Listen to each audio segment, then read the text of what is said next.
उड़ान कला का महाकुंभ द्वारा मंदिरों को फिर से शांति का केंद्र बनाने के लिए, युवा पीढ़ी को फिर से मंदिरों में वापस लाने के लिए, भारतीय संस्कृति और सनातन सभ्यता को युवा पीढ़ी में डालने के लिए एक बहुत ही अद्भुत पहल की गई है।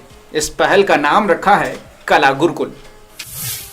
आज के आधुनिक शिक्षा पद्धति में गुरुकुल की कितनी आवश्यकता है? देखिए, आवश्यकता की अगर तो बात करें, गुरुकुल हमारी बैकबोन, जो रीढ़ की हड्डी हुआ करते थे, और जो आधुनिक शिक्षा मैकाले के समय से आई, और उसने हमारी शिक्षा पद्धति को पूरा तोड़ा ही नहीं, तोड़ के मिरोड़ के और उसको ख़त्म ही कर दिया है। बच्चा जो तैयार हो रहा है वो पूरा एक कहते हैं ना, इंसान बनाना, जिसको बोलते हैं ना आदमी बनना।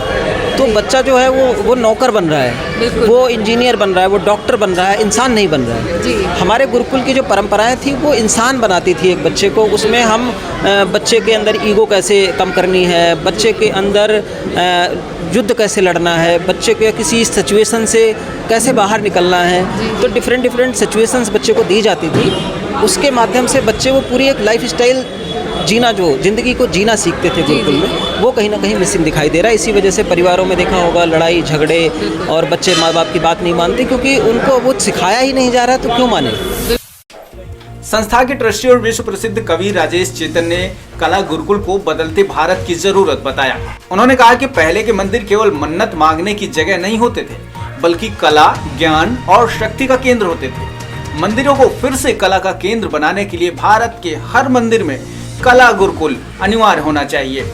वहीं दूसरी ओर संस्था के ट्रस्टी और संरक्षक और एक बड़े व्यवसायी पवन कंसल ने कहा कि लोगों को फिर से जीने का ढंग सिखाना कला गुरुकुल का प्रमुख काम है।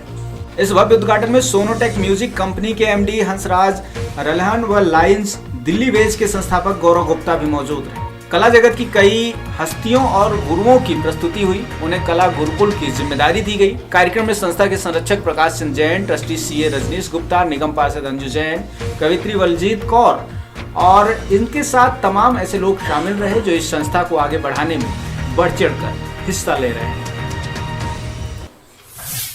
जब अंग्रेज़ों का जो भारत पर जब कब्ज़ा था, तो किस तरीके से उन्होंने भारत की संस्कृति को नष्ट करा, और किसी देश की संस्कृति को नष्ट करने के लिए उन्होंने सबसे पहला जो काम करा, उन्होंने गुरुकुल पर पाबंदी लगाई, संस्कृत भाषा पे विराम लगाया।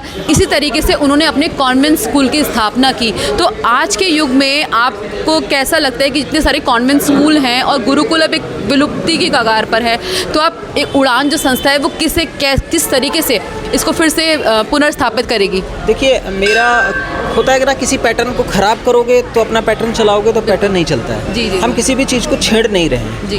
हम ना स्कूल, ये नहीं बच्चे से बोल रहे हैं आप स्कूल मत जाओ, हम ये नहीं कह रहे हैं आप जॉब मत करो, हम ये नहीं कह रहे आप पढ़ाई मत करो, वो सब कुछ करो। करने के बाद में अपने जीवन का 2 घंटे 1 हफ्ते में कीमती समय निकालो और हमारी संस्था में आओ, और थोड़ा सा अध्यात्म के बारे में, अपने बारे में, संस्कारों के बारे में उनकी बात हो जाए। ये तो एक बात ही करना है ना, यहाँ कोई पढ़ाई तो होनी नहीं है, यहाँ तो एक बात होगी। उसमें थोड़ा म्यूजिक सीख लिया जाए, थोड़ी कविताएं कहना सीख लिया जाए, थोड़े गाने गाना सीख लिया जाए, थोड़े भजन गाना सीख लिया जाए, आरती करना सीख लिया जाए, जिससे हमारे संस्कार और ग्रूम होंगे और अच्छे होंगे। बहुत सुंदर प्रयास है उड़ान का। जी, इसी तरीके से हम आपको जानकारी देते रहेंगे। उड़ान नए नए कार्यक्रम आयोजित करती रहती है, और भी जो भी उड़ान के आगामी कार्यक्रम होंगे उसके बारे में आप ई रेडियो इंडिया से जानकारी इस तरीके से ले सकते हैं।